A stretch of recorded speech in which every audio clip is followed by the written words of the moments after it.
Hello, my friend. Stay a while and listen. Long before the rise of man, the eternal conflict raged between heaven and hell. At the center of this war lay the World Stone, a relic of immense power capable of shaping reality itself. Sanctuary, our world, was created in secret by angels and demons who sought refuge from the endless strife. But peace could not last forever, and the prime evils, Diablo, Lord of Terror, Mephisto, Lord of Hatred, and Baal, Lord of Destruction, sought to corrupt humanity and turn us into their instruments of chaos. My true name is Deckard Cain, the Elder.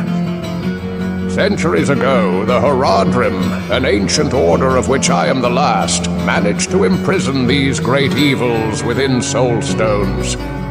Diablo, the most cunning of the three, was entombed beneath the town of Tristram, bound deep within the catacombs of its old cathedral. But time weakens all things, and Diablo's prison would not hold him forever. It was King Leoric who brought the shadow back to Tristram. A righteous man, Leoric established his kingdom of Condurus with Tristram as its capital, unaware that the very cathedral he chose as his seat of power housed the dormant Lord of Terror. His most trusted advisor, Archbishop Lazarus, was seduced by Diablo's whispers, shattering the soul stone that kept the demon bound. Diablo attempted to possess Leoric, but the king resisted. Instead, the effort drove him mad, and his once great rule descended into chaos. Leoric's madness consumed Tristram. The good innkeeper Ogden struggled to keep spirits high as the town fell under a cloud of fear. Greetings, good master. Welcome to the Tavern of the Rising Sun. The blacksmith, Griswold, a man of great action and great courage, armed anyone brave enough to venture beneath the cathedral. If you're looking for a good weapon, let me show this to you. Pepin, the town's healer, worked day and night to treat the many wounded. His health potions were wonders. What ails you, my friend? Even Farnham the drunk had succumbed to his terror. Once a proud warrior, he lost himself in the bottle after witnessing horrors beneath the cathedral. They stab, then bite, then they're all around you. Liar! Liar! They're all dead! Dead!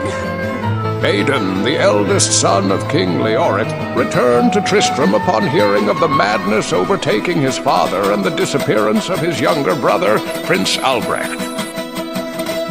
Alongside him were two loyal companions, Moreina, a highly skilled rogue from the Sisterhood of the Sightless Eye, and Jazreth, a sorcerer whose mastery over arcane magics rivaled that of any wizard. The trio descended into the cathedral, determined to stop the evil festering beneath. As they fought through the labyrinth, they encountered all manner of demons and beasts, including the bloodthirsty Butcher, a monstrous fiend who had butchered many of the townsfolk. Fresh meat. Their journey took them through catacombs filled with the restless dead, and eventually they found the Skeleton King. Once Leoric, now twisted into a monstrous figure leading an army of undead. The warmth of life has entered my tomb. Prepare yourself, mortal, to serve my master for eternity.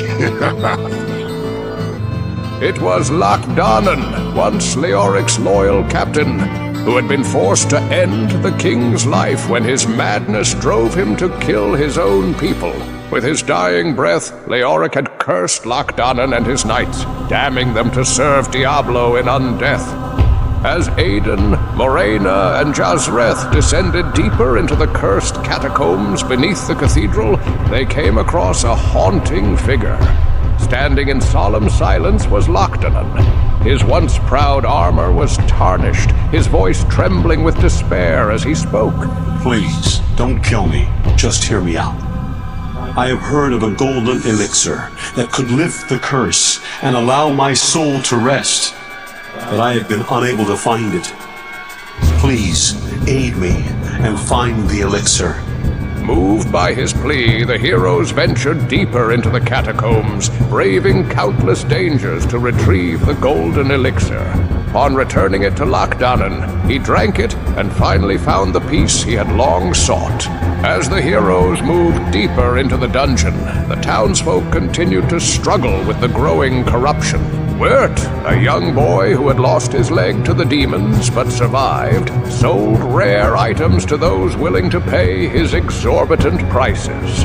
In case you haven't noticed, I don't buy anything from Tristram. I am an importer of quality goods. Gillian, the barmaid, a kind and compassionate soul, tended to the few survivors left in Tristram. Despite the horrors surrounding her, she offered warmth to the weary townsfolk, even as fear and despair threatened to consume them all. I don't like to think about how the king died. I like to remember him for the kind and just ruler that he was. His death was so sad and seemed very wrong somehow. On the outskirts of Tristram lived Adria, a mysterious witch who supplied mana potions, scrolls, and strange artifacts to those who dared face the horrors below the cathedral. Her knowledge of the dark arts was unmatched, and she became a trusted advisor, and more, to Aidan, as they fought against the forces of evil. I sense a soul in search of answers. The town had become a ghost of its former self, as people fled or were consumed by Diablo's growing influence. At last, Aidan, Moreina, and Jazreth confronted Archbishop Lazarus in the depths beneath the cathedral. Lazarus, fully corrupted by Diablo, had led Prince Albrecht into the deepest catacombs and used the boy as a vessel for Diablo to manifest in the mortal world. Abandon your foolish quest. All that awaits you is the wrath of my master. You are too late to save the child. Now you will join him in hell. After slaying Lazarus, the heroes descended into the final chamber, where they found Prince Albrecht, his body twisted and transformed into the monstrous form of Diablo himself.